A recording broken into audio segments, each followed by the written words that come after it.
થાય. આ ભૂતલના કલયુગના જીવને ઠાકોરજીની લીલાના દર્શન ક્યારે થાય? ત્યારે ઠાકોરજીએ કહ્યું, દેખો ચતુર્બુદ્ધદાસ, हमने सट संपत्ति जगत में प्रकट की है. 6 संपत्ति 6 वस्तु प्रकट करी છે આ ભૂતલ પર, અને જ્યાં 6 નો આશ્રય કરે એને હું અલૌકિક સખીનો દેહ આપું છું, અને એનો અલૌકિક સખી દેહ એને મળે અને એ દેહથી મારી પાસે આવે ત્યારે એને હું સ્વામીજીની સેવામાં રાખું છું.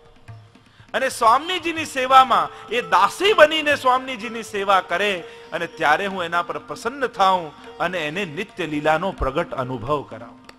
તો આ 6 વસ્તુનો જે આશ્રય કરશે એને પ્રગટ લીલાના દર્શન થશે.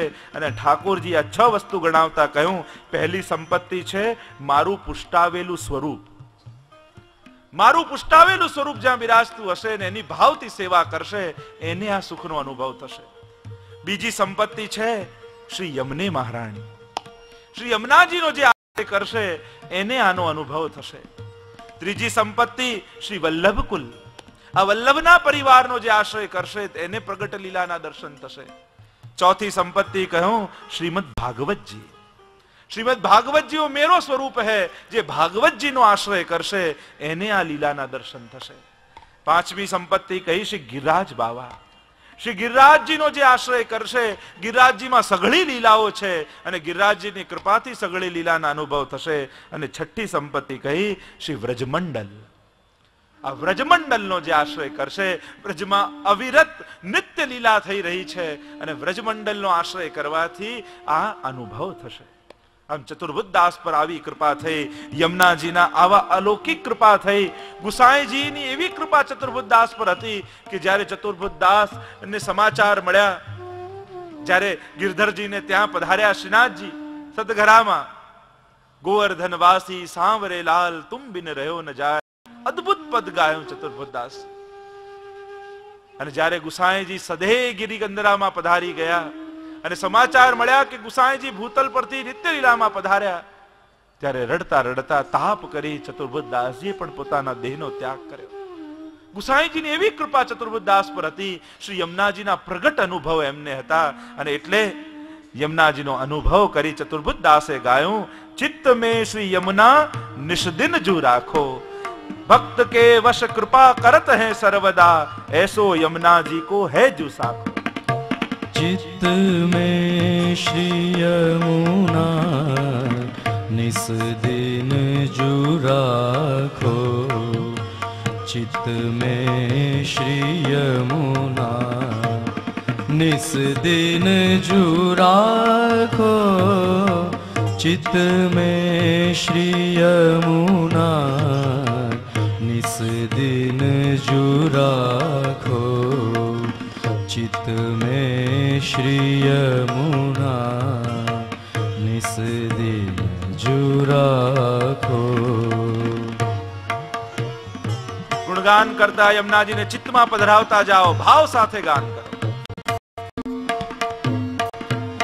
भक्त के वश कृपा करत है सर्वदा, भक्त के वश कृपा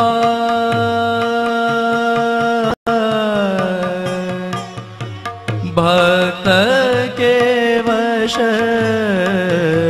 भक्त के वश कृपा करत है सर्वदा, ऐसो श्री यमुना जी को है जो साखो, चित्त में श्री यमुना निस दिन जू राखो. चित्त में श्री यमुना निस दिन जू राखो. आ यमुनाजी ने चित्त में राखो.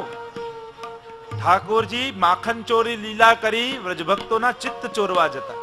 વ્રજાંગનાઓના ચિત્ત ચોરી લીલા છે, તો પ્રસિદ્ધ કથા છે. એ માખન ચોરીની લીલા નહીં, ચિત્ત ચોરીની લીલા. કારણ ચિત્ત કેમ ચોરવા પધાર્યા? કારણ કે આ વ્રજાંગનાઓના ચિત્તમાં યમુનાજી બિરાજે છે.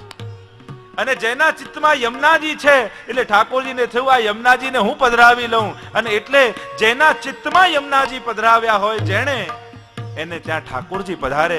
ચિત્તમે શ્રી યમુના નિષદિનજુ રાખો, નિષદિન રાખો. ચિત્તમાં જે યમુનાજી પધરાવે, ઠાકોરજી એ જીવને ગોતતા પધારે. ચિત્તમાં યમુનાજી, કારણ ચિત્ત હંમેશા ચિંતા કરતું હોય છે. ચિત્તનો સ્વભાવ છે ચિંતા કરવી. સ્વાભાવિક, જેમ હાથનો પકડવું, આંખનો સ્વભાવ છે જોવું, કાનનો સ્વભાવ છે સાંભળવું, જીભનો સ્વભાવ છે સ્વાદ લેવો, એમ ચિત્તનો સ્વભાવ છે ચિંતન કરવું. ચિંતન જોઈએ, ચિંતા નહીં. પણ ચિંતા થવી સ્વાભાવિક છે. મહાપુરોહિતો કહે, ચિત્તોદ્વેગમ વિધાયાપી હરિયજ્ઞ કરિષ્યતિ તથૈવ તસ્ય લીલેતિ મત્વા ચિંતામૃતમ તજેત. આ બધી પ્રભુની લીલા છે. ચિત્ત ઉદ્વેગ થાય છે, એ પણ ક્યાંક પ્રભુની લીલા છે. ચિત્તમાં યમુનાજીને પધરાવો. શ્રી મહાપ્રભુજી તો આજ્ઞા કરે છે. સેવા શું છે? ચેતસ્તત પ્રવણમ સેવા. આ ચિત્ત પ્રભુમાં પરોવાવું એનું નામ સેવા. બાકી બધું તો સેવાનું પ્રગટીકરણ છે. હૃદયમાં જે સેવાનો ભાવ જાગ્યો એનો પ્રગટીકરણ અષ્ટયામ સેવા. પણ સાચી સેવા કઈ કહી? મહાપ્રભુજી સેવાની વ્યાખ્યા જે કહી, ચેતસ્તત પ્રવણમ. આજે ચિત્ત પ્રભુમાં પરોવાય. તો આ ચિત્તને કોણ પ્રભુમાં પરોવશે? કે ચિત્તમે શ્રી યમુના નિષદિનજુ રાખો. જેના ચિત્તમાં યમુનાજી બિરાજતા હશે અને યમુનાજી જ્યાં ઠાકોરજીને જોશે ત્યાં ઠાકોરજી તરફ દોડવા લાગશે. ચિત્ત પર સવાર યમુનાજીને કરાવી દો. આ ચિત્તની લગામ યમુનાજીના હાથમાં આપી દો. કારણ કે યમુનાજીનો સ્વાભાવિક સ્વભાવ છે, જ્યાં ઠાકોરજીને જુએ તો ઠાકોરજી તરફ ગતિ કરવા લાગે. તો ચિત્તમાં યમુનાજી હશે તો મન લગાડવું નહીં પડે. ચિત્ત આપમેળે ઠાકોરજી તરફ ભાગશે. ચિત્ત જવા લાગશે. આપણી તકલીફ એ છે કે જ્યાં બુદ્ધિ લગાડવી જોઈએ ત્યાં મન લગાડી દઈએ છીએ, જ્યાં મન લગાડવું જોઈએ ત્યાં બુદ્ધિ લગાડી છે. દુકાન ચલાવવા માટે ભગવાને બુદ્ધિ આપી છે અને ભક્તિ કરવા માટે ભગવાને ચિત્ત આપ્યું, મન આપ્યું. આપણી તકલીફ એ થઈ જાય છે, ભગવાન માટે આપ્યું હતું એ દુકાનમાં લગાડ્યું, અને જે દુકાન માટે આપ્યું હતું એ ભગવાનમાં લગાડવા જોઈએ. કે આમ કરવું જોઈએ, ભગવાન આવા છે, ભગવાન આમ થાય છે, આમ શૃંગાર થાય, આમ જારીજી આમ આવે. બધી બુદ્ધિ ભગવાનમાં લગાડી અને ચિત્ત દુકાનમાં લગાડી. અરે ચિત્ત પ્રભુએ પોતાના માટે આપ્યું છે અને સંસાર ચલાવવા માટે બુદ્ધિ આપી છે. પ્રભુ કહે છે બુદ્ધિ એટલા માટે જ આપી છે કે આ બુદ્ધિ દ્વારા સંસારમાંથી રસ્તો શોધ અને આ હૃદયને ભગવાનમાં સમર્પિત કરી. આ જ ઉપયોગ છે. મય્યેવ મન આદત્સ્વ મયી બુદ્ધિમ નિવેશય. મને સમર્પિત કર, કારણ કે જો મને સમર્પિત કરીશ તો આનો સાચો ઉપયોગ થશે. ચિત્તમે શ્રી યમુના નિષદિનજુ રાખો.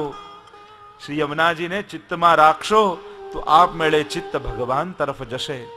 અને એટલે કહ્યું, ભક્ત કે વશ કૃપા કરત હૈ સર્વદા, એસો શ્રી યમુનાજી કો હૈ જો સાખો. ભક્ત કે વશ કૃપા કરત હૈ સર્વદા.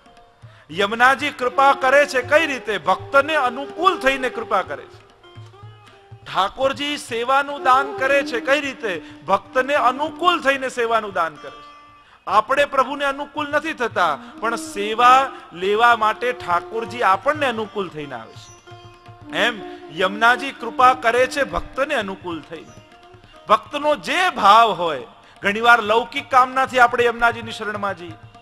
હવે ભક્તિ સકામ હતી, પણ સકામ થઈને પણ ગયા અને યમુનાજી એવી કૃપા કરી, યમુનાજીના કાંઠે જતા જ એવો ભાવ થયો કે માંગવાની ઈચ્છા સમાપ્ત કરી દીધી યમુનાજી.